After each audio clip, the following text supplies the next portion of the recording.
Sino may acid reflux? Sino may GERD? Taas ang kamay. O, kami, ako. Kaya alam ko tong sakit na to. Pag sumasakit ang tiyan nyo, malaking chance na acid reflux or GERD yon. Ito kasi yung mga mas common. Pero syempre, if symptoms persist, papacheck kayo sa doktor, baka may ibang cause. Pero karamihan ito, acidic. Ito yung tiyan natin. Ayan ang tiyan. Picture. Ito ang esophagus. May muscle dito yan. Lower LES. May sphincter dyan. Pag lumawag yung muscle dito, aakyat yung kinain natin, yung pagkain, pati acid, aakyat sa esophagus. Mahapdi yun. Yun ang nagkokos ng gas-gas, hapdi. Pag umakyat pa sa lalamunan, pati vocal cords, pati ipin, masisira. Okay, yan ang acid reflux. Sa umpisa, ang acid reflux, yung gastric acid natin, aakyat lang yun. Nagre-reflux, bumabalik. Kung paulit-ulit, kung nangyayari 2 beses bawat linggo, pang matagalan, nagiging GERD na ang tawag. Nagiging disease na, gastroesophageal reflux disease. Nagiging sakit na. Ano sintomas nito? Ganito sintomas. Tawag nila heartburn. Yan, parang umaapoy. Pero hindi naman talaga heart yun eh. Kala mo lang heart, pero stomach yon papunta sa acid. Very uncomfortable yung feeling, nakakainis, nakakatakot. Medyo nakakatakot. Bakit nakakatakot? Kasi masakit siya eh. May impatcho pa yan eh. So, mahapdi dito. Diba? Hindi ka mapakali. Kala mo, masusuka ka ba? No? Nasusuka. Minsan, maasim lumalabas. Pag burp mo, maamoy mo maasim, nababad breath, chest pain, yung iba nahirapan huminga, tapos yung lalamunan, lalo na sa gabi. Sa gabi talaga madalas mag-acid reflux, mag-GERD, kasi nga nakahiga tayo eh. Kaya pagising mo ng madaling araw, kagabi, mapipil ko to, parang malapot. Kaya gagawin ko, gumising ako ng 3:30 a.m., inom ako ng tubig para mahugasan. Yan ang home remedy ko sa acid reflux. Tubig, half glass every 15 minutes, o sa gabi, inuman ko para yung acid, imbis na sirain yung ipin at boses ko, o hindi naman nasira boses ko ngayon, imbis na masira yan, imbis na magkaroon na ng mga ulcer dito sa lalamunan, nahuhugasan ng tubig yung acid ng sikmura natin. Kasi grabe yung acid ng sikmura natin, matapang yon. Ito 9 tips, bukod sa tubig na sinabi ko, manage your weight, huwag magpapataba. Mas mataba tayo, mas malaki yan, mas masikip eh. Mas mataas yung pressure sa tiyan, mas maiipit ang tiyan, mas akyat yung acid.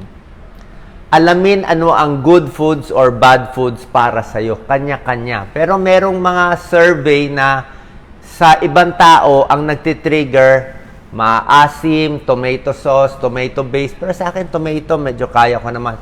Fatty foods, fast foods, puro mantika. Kung fatty foods kasi, kuwari prito, mas matagal po manatili sa tiyan. Matagal matunaw yung mga mamantika eh. Pero yung hindi mamantika, kanin lang, ulam lang, mabilis. Citrus fruits, lemon, calamansi, orange, dalandan. Very healthy to. Kinakain ko to after meals. Pag kumain na ako sa platong kanin, may ulam, pwede ko na lagyan ng acidic, okay na sa akin. Diba? Healthy yun. Pero yung walang laman ng tiyan, tapos purong-purong lemon, calamansi, nasa sa inyo kung bakal yung tiyan nyo, pero sa akin, hindi kakayanin. Maasim. Soft drinks, walang laman tiyan, kaya-kaya, pero yung iba, di kaya. Caffeine, chocolate, yung sa iba, nagkakos din ng acid reflux. Sobrang spicy, sobrang anghang. Alcohol, alak. Okay, lalo na pag walang pulutan. So, gawa kayo ng journal kung saan kayo nahihirapan, yun ang iiwasan nyo. Sa akin pala yung mga junk food, mga potato chips, mga taco, medyo spicy ang taco eh. So, ang kain natin dapat konti-konti. Pag may acid reflux ka na, huwag mo na dadamihan. Kasi mas puno ang tiyan, mas puno, mas naipit, mas masikip yung pantalon mo, mas aakyat yan. Mas aakyat yung pagkain. Tapos, pag sa gabi, 3 hours after eating, bago ka hihiga. Hindi pwede yung pagkakain hihiga agad. So, 3 hours after eating, tapos paghiga, maganda nakadalawang unan. Elevate konti yung ulo, tsaka banda rito sa may shoulder. Pagkain pamparelax, oatmeal, kanin, saging, yan yung mga non-acidic na mga foods. Sigarilyo po, nakasasama Ito yung sinasabi ko kanina, lower esophageal sphincter, LES. Pag naninigarilyo, lumuluwag to. Kaya yung acid sa stomach aakyat sa esophagus hanggang dito sa lalamunan. Chamomile tea, may tulong sa akin. Masarap ang chamomile tea. Huwag lang masyadong matapang. Huwag masisikip, lalo na sa gabi. 'Di ba? Kung may underwear na masikip, pantalon na masikip. Kasi may ipit niya. Para sa akin po, mas gusto ko yung natural remedy dito sa acid reflux and GERD. I'm sure pag pumunta kayo sa doktor, bibigyan kayo ng anti-acid, mga anti-ulcer na gamot. Kaya lang, na-try ko na rin yon. Parang, sa akin, hindi mo kasi pwede gawin yun ng pangmatagalan Itong mga medicines for ulcer, baka 2 weeks lang, tigil na. Habang buhay natin to Habang buhay tayo, laging acidic, pabalik-balik yan. Kaya sa akin, mas effective itong relaxation technique kumpara sa gamot. Try nyo lang. Less problema, less iniisip, wala masyadong pinoproblema, kalmado ang tiyan. Maraming meeting, working lunch, kumakain, kausap ang boss, natatakot ka. Oras na ma-stress ka, magproproduce ng maraming acid ang tiyan. Hindi ka pa matutunawan. Kaya more relax, more kalmado ang tiyan. Positive outlook, sinabi ko. Kasi iniiwasan natin komplikasyon. Ito yung nakakatakot sa GERD. May komplikasyon. Pag malala, pwede ma-ulcer, pwede sumikip yung esophagus, hindi ka na makakain, pwede rin magka-cancer. Pero malita naman yung risk. Kaya nga, iniingatan natin na huwag umabot doon.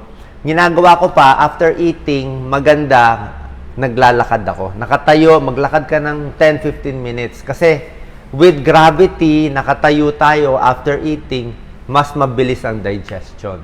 So, yung pagkain sa stomach, mas mabilis gumalaw, gagalaw yung small intestine, gagalaw yung large intestine. After 3 hours, 4 hours, nawala na yung pagkain, bumaba na. So, hindi ka na magre-reflux, di ba? Pero kung naka-imbak dyan sa tiyan yung pagkain, di ka gumagalaw, puro oily pa, mag-GERD tayo. Yan, napakasakit niyan. Anong pagkain iiwasan? Ito sa akin. Pag ito kinain ko sa gabi, mahirap matulog niyan. Oo. Mahapdi. Parang ano ba yon? Maanghang. Basta parang feeling mo warm na makulo yung tiyan, maingay. Mararamdaman mo kurok, tutunog siya. Parang hirap siya tunawin. Lalo na kung mabilis ka kumain, kaya nga dahan-dahan ang kain. Tomato, citrus, depende sa iyo. Sa akin, parang okay naman siya. Ito mga oranges, after meals, okay sa akin. Tsaka malabnaw lang. Pero yung walang laman ng tiyan, minsan hindi kinakaya. Chocolate, depende sa inyo. Kung isang pirasong chocolate lang, pwede naman. Pero kung masyado marami, meron nga daw siyang component na nagpapaluwag ng sphincter, kaya mas nag-i-increase ang reflux. Spicy, ito hindi ko kaya, sili. Ay mahapdi talaga to. Tsaka nagbo-burp. Kumukulo ang tiyan ko kasi aside from acid reflux, meron din tayong irritable bowel syndrome. Irritable bowel, laging makulo ang tiyan, minsan nagtatae, minsan matigas. May gabi na makulo lang siya. Wala lang dahilan, mag-iingay lang siya. Irritable bowel. So, magkakapatid yun. Irritable bowel syndrome, pati GERD, pati acid reflux. Mga magandang pagkain, syempre yung mga kanin na mainit, di ba? Warm foods, kalmado, warm water, tubig, saging, malaking tulong. Saging, tumatapal yan sa tiyan kung may ulcer, pwede ang saging. Kalahating saging, yan ang ginagawa ko. Tsaka tubig, gulay, huwag masyadong spicy, oatmeal, carbohydrates, prutas na hindi citrus, melon, banana, apple, pears, ulam, pwede naman mga seafoods, egg whites, healthy fats, nuts, pwede rin po. Okay? Tigil sigarilyo, exercise is good para bawas stress at maganda yung digestion nyo, lalo na sa mga senior, mabagal ng galaw ng tiyan. Sit up straight para maganda bagsak, pagkakain, lakad-lakad. Konti-konti lang ang kain kasi pag pinuno mo ang tiyan, mag-overflow, luwagan ng baro, yan, loose and Comfortable clothing. Kaya mahilig ako sa mga Uniqlo. Maluwag kasi. Avoid heartburn triggers. Yan, kung ano nagtitrigger sa'yo. Dahan-dahan na pagkain, slowly. 3 hours after eating sa gabi bago hihiga. Bawas kape, bawas alak. Pag natutulog, dalawang unan siya. So, ang do's and don'ts, ito ang don'ts, yung mga spicy, do's, pa konti-konti, healthy weight, yan po. Sana po nakatulong tong video para magamot ng acid reflux. Basta, kung malala na, lagi na kayong may sore throat, lagi nang sira yung boses, ingat po tayo. O lagi ng sobra hapdi, pa-check na tayo sa doktor, sa gastroenterologist. Mamaya, sisilipin yung tiyan ninyo, endoscopy. Pero habang maaga pa, habang bata pa kayo, sundin nyo na tong payong to para hindi tayo umabot sa komplikasyon ng acid reflux at GERD. Salamat po.